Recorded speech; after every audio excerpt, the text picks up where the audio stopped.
இதோ நம்முடைய மாண்புமிகு மாநிலங்களவை உறுப்பினர் சகலகலா வல்லவர் இதோ வந்துவிட்டார். உயிரே, உறவே, தமிழே, வணக்கம்.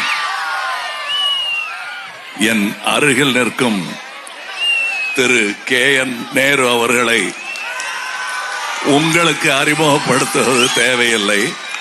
ஆனால் உங்களுக்கு என்ன கடமை இருக்கிறது, அவருக்கு என்ன கடமை காத்திருக்கிறது என்பதை நான் சொல்லி காட்ட வந்திருக்கிறேன். அவ்வளவுதான்.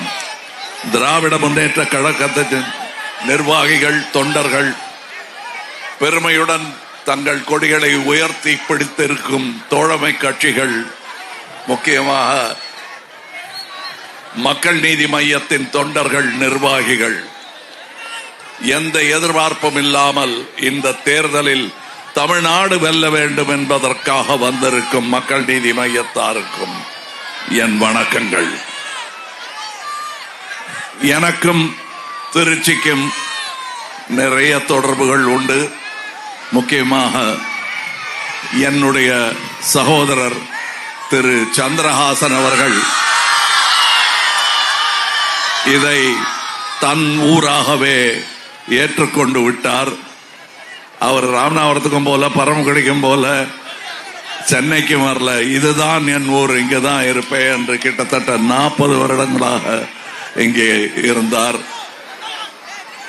இந்த சரி, அதெல்லாம் என் கதை, நம்ம கதை பேசுவோம். இப்ப இந்த தேர்தலின் மைய கேள்வி என்ன? வளர்ச்சி உங்களுக்கு தொடர வேண்டுமா, இல்ல இது எப்படி போனாலும் போட்டோம், கொஞ்சம் மாற்றம் இருந்துட்டா சந்தோஷமா இருக்கும்னு இது என்ன காத்தா நினைச்ச போது அது கூட அடிக்காது. மாநில உரிமைகளை நீங்கள் காக்க வேண்டுமா, இல்ல இப்போதைக்கு அடமானம் வைக்கணுமா? இதை நீங்க முடிவு பண்ணிக்க. இதுதான் கேள்வி. இதற்கான பதில் இங்க சொல்ல வேணாம், நீங்க 23ஆம் தேதி சொல்லுங்க. இதுல தலைவன் இருக்கின்றான், நான் பாட்டு பாடுறேனே, யார் தலைவன் யோசிச்சு பாருங்க. 15 கட்சிகளை, வெவ்வேறு கருத்துள்ளவர்கள், எதிர்த்து பேசியவர்கள், வெவ்வேறு சித்தாந்தம் உடையவர்கள், எதிர் சித்தாந்தம் உடையவர்கள், இவர்களை எல்லாம் ஒருங்கிணைக்கும் ஒரு தலைவன் அரிய தலைவருக்கான பண்பை உடையவன் என்றே கொள்ள வேண்டும். அது இப்பொழுது நம் முதல்வராக இருக்கும் மு.க. ஸ்டாலின் அவர்கள்தான்.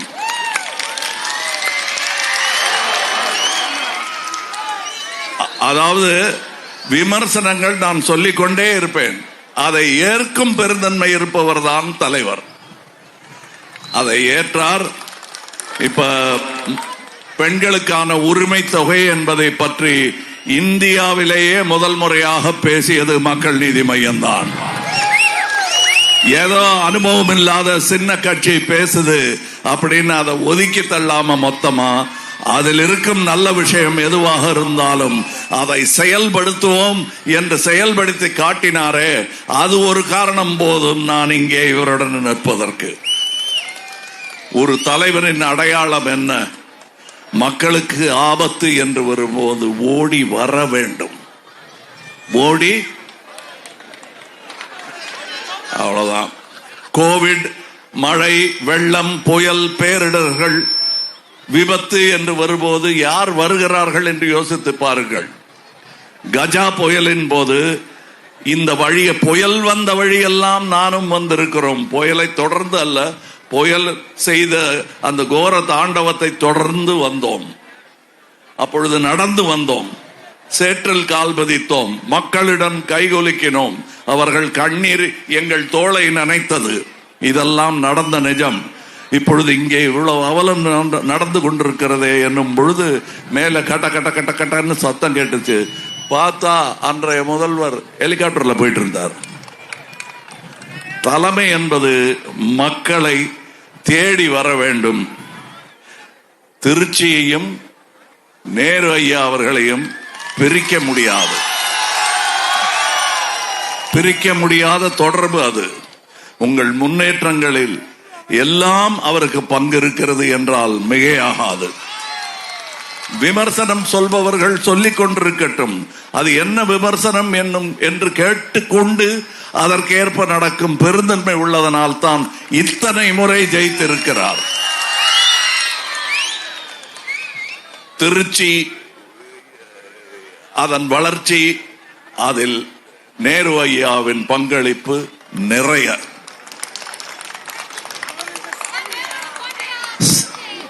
ஒண்ணுமே சொல்ல வேணாம். ஸ்டாலின் அப்படின்னு சொன்னால டெல்லியில ஒரு சின்ன பிபி ஏறுது. உதயநிதி அப்படின்னு ஒரு பேர் சொன்னாலே யாரு சும்மா ஃப்ரெண்டு பேரை கூட அப்படி கூப்பிட்டோம்னா இங்க இருக்கிற தமிழ் இன துரோகிகளுக்கு கொஞ்சம் நடுக்கம் வருது. தமிழ் இன துரோகிகள்னு நான் சொல்றது நிஜமாவே கோபத்துல சொல்றேன். அதை செய்யக்கூடாது, செய்ய முடியாது. ஏன்னா நாமெல்லாம் இருக்கோம். அதாவது முதல்ல எப்படி ஒரு முகலாய சக்கரவர்த்தி இருந்தார். கடைசி சக்கரவர்த்தி பேரு பகதூர் ஷா. அதுக்கு முன்னாடி ஒரு கம்பெனியா தான் வந்தாங்க, ஈஸ்ட் இந்தியா கம்பெனின்னு. அந்த பகதூர் ஷா கிட்ட சும்மா பேசிட்டு வியாபாரம் பண்ணலாங்களாமா பர்மிஷன் எல்லாம் கேட்டுக்கிட்டு இருந்தாங்க. அதுக்கு முன்னாடி தலைமுறையும் வியாபாரிகளா தான் வந்தாங்க. திடீர்னு ஒரு நாளைக்கே கொஞ்சம் ரொம்ப ஓய்வு எடுக்க வேண்டி இருக்கும் அப்படின்னு அவரை ஒதுக்கி விட்டுட்டு நாட்டையே கைப்பற்றிட்டாங்க. அப்புறம் விக்டோரியா மகாராணி வந்தாங்க. ஈஸ்ட் இந்தியா கம்பெனியா வந்தது, பகதூர் ஷாவை அனுப்பிச்சிட்டு தானே ராணி ஆயிட்டாங்க. இப்ப வடக்கிந்தியா கம்பெனி ஒண்ணு வந்திருக்கு, கூட ஒரு ஷாவும் வந்துட்டாரு. இப்ப நீங்கள்லாம் எங்க பாஷை பேசுங்க, மொத்தமா ஒரே மாதிரி ஆகிக்கலாம். ஒரே எலெக்ஷன், எல்லாரும் ஒரே கலர்ல மாறணும், ஒரே மாதிரி ட்ரெஸ் போடணும், எங்க கலர்ல மாறணும் அப்படின்னா அப்படிலாம் சொன்னா இந்த நாடு ஒரு நாடாக இருக்காது என்பது அவர்களுக்கு தெரியும். தமிழகம் தேசிய நீரோட்டத்தோட கலக்கவே கலக்காது. அவங்கெல்லாம் எப்பவுமே பிடித்தான. பின்ன ஏன் இவர் நேருன்னு பேர் வச்சுக்கிட்டாரு? அந்த நேரு எப்படி இருப்பாரு? காஷ்மீரத்து ஆப்பிள், இது நம்ம ஒரு ஆப்பிள். இப்படித்தான் இருக்கும்.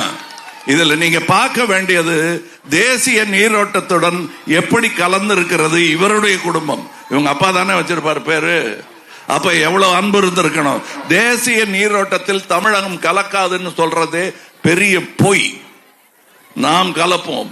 நாம் அது இந்தியா தான் நம்மளுடைய நாடு என்று நம்புபவர்கள் நாம். அது தேவையில்லை. உடைச்சு லாபம் வந்தா போதும். நம்ம அந்தமான் நிக்கோபார சிங்கப்பூர் ஆக்கிட்டு அங்க ஓடிடலாம், இவங்க கேடு கட்டு போட்டோம்னு நினைக்கிறது அது என்ன அரசியல் திட்டம், சூழ்ச்சி. அதை முறியடிக்க வேண்டும். அதை நீங்கள் தான் செய்ய வேண்டும். அத நான் செய்வீர்களான்னு கேட்க மாட்டேன். செய்யணும், செஞ்சாகணும். அழுத்தமா சொல்றேன். நீங்க பதில் எனக்கு சொல்ல வேண்டாம். பதில் 23ஆம் தேதி சொல்லுங்க. சொல்லியே ஆகணும். நீங்க தயவு செய்து உங்களுக்கு நல்லது பண்ணவங்களையாவது ஞாபகம் வச்சுங்க. பண்ண போறேன்னு சொல்லிட்டு வர்றவங்க பண்ணலைங்கிறதையும் ஞாபகம் வச்சுங்க. உதாரணம், ஊரே காலி பண்ணிட்டு பொட்டு படிக்கையோட வடக்குல ஓடிட்டு இருக்காங்க. அவங்க ஆளும் ஆட்சி தான் உங்களுக்கு வேணும்னா அப்புறம் நான் உங்களை எப்படி காப்பாற்ற முடியும்? நேரு எப்படி காப்பாத்துவாரு? எங்களை காப்பாத்துறதுக்கு இல்ல, கடமை செய்ய விடுங்கள். உங்க நாடு நல்லா இருக்கும், தமிழ்நாடு நல்லா இருக்கும். நான் பொய்யான கருத்து திணிக்கிறது இந்த காலத்தில் ரொம்ப ஈஸியா போச்சு. அதை நீங்க நம்பிடுறீங்க. அதான் பதட்டமா இருக்கு எங்களுக்கு. நீங்களே உட்காந்து அந்த போனை திருப்பி குப்புற வச்சுட்டு இப்படி யோசிச்சு கண்ணை மூடிட்டு யோசிச்சீங்கன்னா உங்களுக்கு ஒரு பாலம் தெரியும், ஒரு ரோடு தெரியும், சாக்கடை முந்தி இருந்த இடத்துல இல்லைங்கிறது தெரியும். இன்னமும் கொஞ்சம் இருக்கு, அதுக்கு சரியான ஆள் வந்தாதான் அது போகுங்கிறதும் தெரியும். அப்படி யோசிச்சு பாருங்க. சும்மா ஸ்க்ரோல் பண்ணிக்கிட்டே இருக்காதீங்க, ட்ரோல் பண்ணிக்கிட்டே இருக்காதீங்க. நாடு முன்னேறணும்னா நாம் தனியாக சிந்திக்க வேண்டும். அதை நீங்கள் செய்தே ஆக வேண்டும். அதுக்கு வயசு இல்லை, இளைஞர்கள் செய்யலாம், இளைஞர்கள் தான் நாளைய முதியவர்கள், அதை மறந்துடாதீங்க. நீங்க இன்று வயசானவங்க பெருசு அப்படின்னு கிண்டல் அடிக்கிறீங்களே, அவங்கெல்லாம் நேற்றைய இளைஞர்கள், உங்கள் உணர்வுகள் எல்லாம் தெரிந்தவர்கள், அவர்களையும் மறந்து விடாதீர்கள். உங்களுக்கு நான் கேட்டுக்கொள்வதெல்லாம் 23ஆம் தேதி ஞாபகம் வச்சுங்க. கமலஹாசன் வந்து கொஞ்சம் முன்கூட்டியே எல்லாத்தையும் சொல்லிடுவார் அப்படிம்பாங்க. அது ஒண்ணுமே இல்லைங்க. இப்படி திரும்பி பார்த்தா பின்னாடி என்ன இருக்குன்னு தெரியும், நின்றுட்டு இருக்கிற இடம் எதுன்னு தெரியும், போக வேண்டிய பாதை எதுன்னு தெரிஞ்சுதானே ஆகணும். அந்த பயணம் புரிந்து விட்டால் யாருமே சொல்லிவிடலாம். உங்களுக்கு இன்னொரு கணிப்பு, என்னோட கணிப்புன்னு வச்சுக்கங்க, தைரியமா மார்தட்டி சொல்லுவேன். இது என்னுடைய ப்ரெடிக்ஷன். திராவிடத்தை யாராலும் எவனாலும் வீழ்த்த முடியாது. நீங்க எத்தனை கட்சி வேணா இருக்கட்டும், ஆனால் திராவிடத்தை தொடவே முடியாது. அதுதான் நீங்கள், அதுதான் நான், அதுதான் நாம்.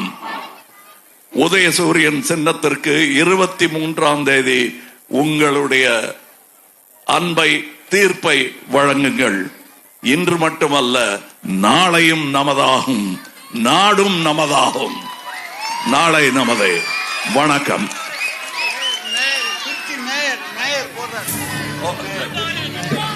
நன்றி திருச்சி மேயர் அவர்களுக்கு.